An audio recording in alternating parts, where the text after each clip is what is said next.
Et salut tout le monde, c'est Azure et on se retrouve aujourd'hui pour une nouvelle vidéo tutoriel Scratch. Donc théoriquement, on peut dire que c'est la neuvième vidéo, même si en vrai, c'est que la septième. Mais encore une fois, cette vidéo sera en deux parties parce qu'elles sont trop longues. Si vous êtes toujours pas abonné, je vous invite à le faire pour pouvoir suivre et je vous invite également à regarder toutes les précédentes vidéos pour essayer de comprendre ce qu'on va faire parce que ça va commencer à se compliquer un peu beaucoup. La folie, passionnément, pas du tout. Si, quand même. On y go? Allez, hop. Alors, les opérateurs, en fait, c'est quelque chose de très très simple pour la plupart. Franchement, sérieux, vous avez vraiment besoin de savoir comment on l'utilise. Si par exemple je mets la valeur 56 plus 44, ça fait étrange. J'additionne les deux et ça fait 100. Si je mets par contre moins 106 plus 0,548, je clique, voilà, ça affiche ça. Et bien sûr, comme beaucoup de blocs, il y a possibilité de le mettre là-dedans. Et sachant que c'est une valeur numérique, cette fois on va directement pouvoir la mettre là-dedans, donc il va avancer de ce nombre de points. Là, bon, il va arrondir à l'unité, donc ça fait moins 105, et vu que c'est négatif, du coup il va reculer. Voilà. Vous pouvez mettre des nombres entiers comme vous pouvez mettre des nombres à virgule, vous pouvez mettre des nombres négatifs, vous pouvez mettre tous les nombres. Bon, par contre, si je fais A, euh, A plus B, ça affiche rien. Donc, quand ça marche pas, je vous conseille d'utiliser un autre bloc. Vous le copiez, vous le collez.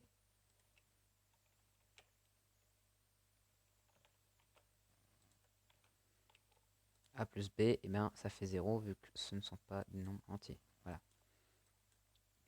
Vous pouvez également additionner des blocs ensemble. Par exemple, la taille qui est là est de 100 avec le volume.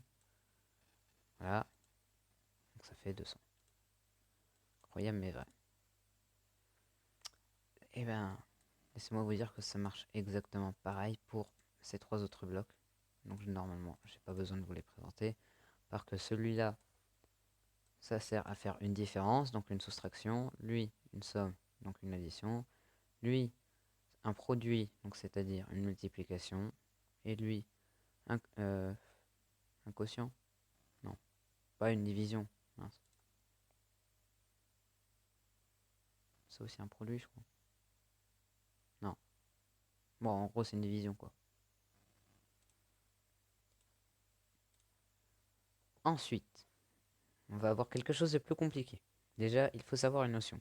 Un ordinateur, ça permet de faire plusieurs calculs en même temps. Il va calculer exactement ce qui se passe sur le moindre pixel de vos écrans de façon à le rafraîchir instantanément.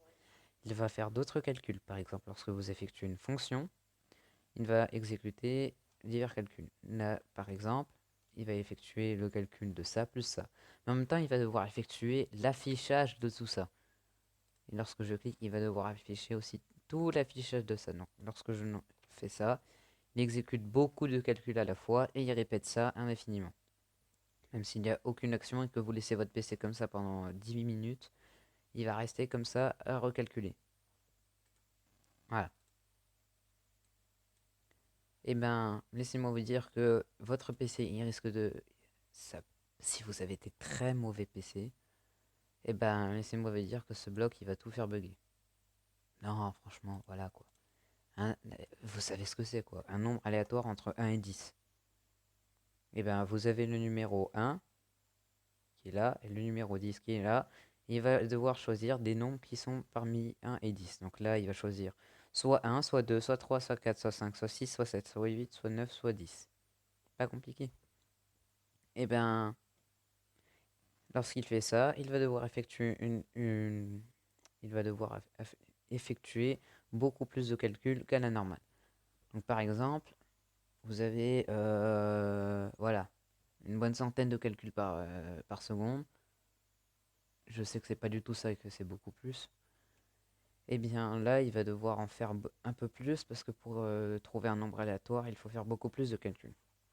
Comme Pour les autres nombres, vous pouvez choisir de mettre des nombres négatifs et à virgule, ça marchera.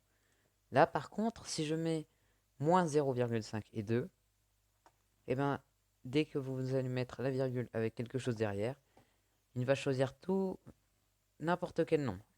Là, si je rappuie, avec n'importe quelle probabilité de nombre décimaux.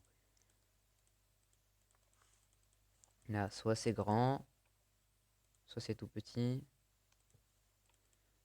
Donc, ouais, c'est quand même dur d'avoir un nombre très petit. Ouais, la plupart du temps, ils sont très grands. Donc, si je réduis à 0, voilà. Voilà, donc c'est assez dur bon, d'avoir là. J'aurais pu mettre ça.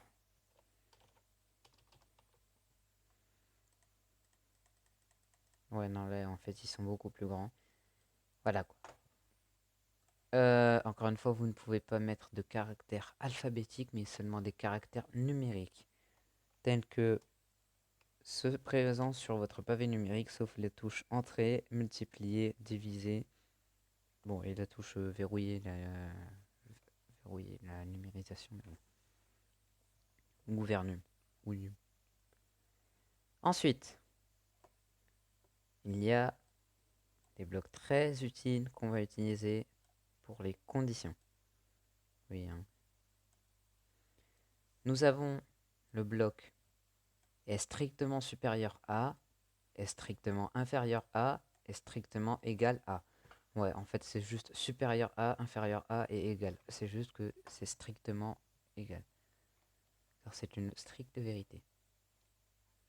Si je mets que si 86, je dis qu'il est supérieur à 50. C'est vrai. Par contre, si je dis que 25 est supérieur à 50, c'est faux. Donc, pour les conditions, par exemple, on va effectuer ou ne pas effectuer certaines choses. Donc, on a la même chose en inversement. Là, si je mets 75, c'est faux, alors que si je mets 25, c'est vrai. Voilà, donc c'est l'inverse. Et on a égal. Donc 0,2. Est-ce que c'est égal à 50? Non. Par contre, si je dis que 50 égale 50, oui.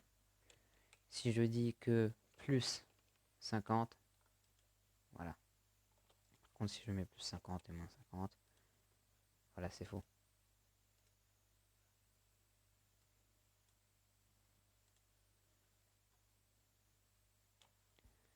Ensuite, bah, on va bientôt s'arrêter. On va juste voir ces trois-là. Lorsqu'on vérifie une condition, par exemple, si... Voilà. Voilà, on va effectuer cette action que si par exemple... Bon, là, ça va être très bête, mais bon.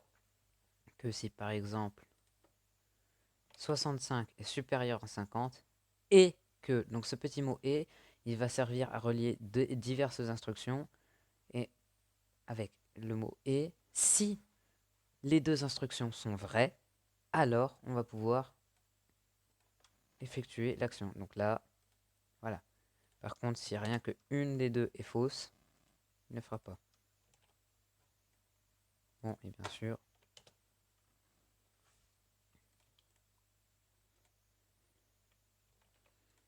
là, par contre, les deux sont vrais, alors il le fait. Si les deux sont fausses, il ne fera rien. Et on a le mot ou, c'est le contraire de et. Donc en fait, c'est soit, enfin, c'est pas vraiment le contraire. C'est soit une est vraie, soit l'autre est vraie, et ça marche. Si les deux sont vrais, alors c'est pas grave. Là, si 35, je dis que c'est supérieur à 50, ce qui est faux, et que 35 est inférieur à 50, ce qui est vrai, alors il va afficher la valeur true, qui est donc vraie, parce que une des deux conditions est vraie. La particularité de ces blocs, c'est qu'on peut les mettre ensemble. C'est-à-dire qu'on va pouvoir vérifier si une condition est vraie ou l'autre, et qu'une autre condition est vraie ou une autre. Ou eh bien, que soit une condition est vraie, soit une autre, soit une autre, soit une autre. Et on a pareil pour et. Il faut pour vérifier que là, par exemple, voilà quoi.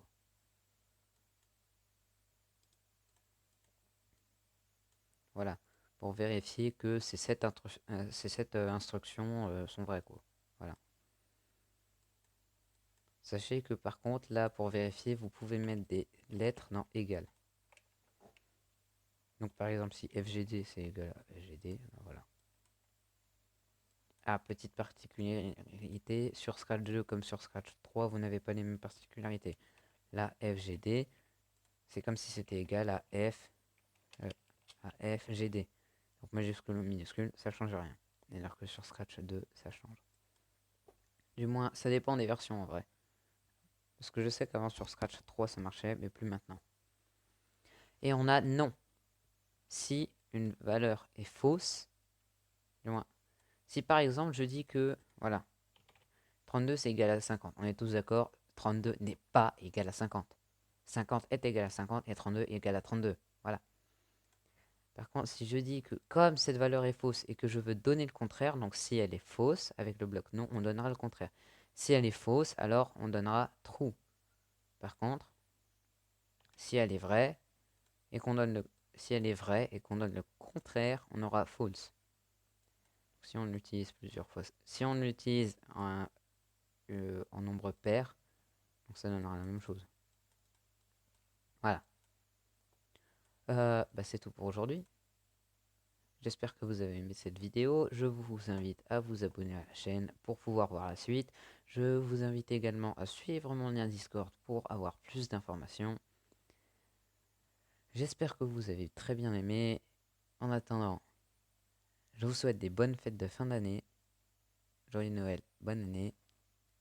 Pour ceux qui n'ont pas suivi, regardez mes précédentes vidéos. Salut tout le monde, c'était The Rain, On se retrouve la prochaine fois pour une nouvelle vidéo.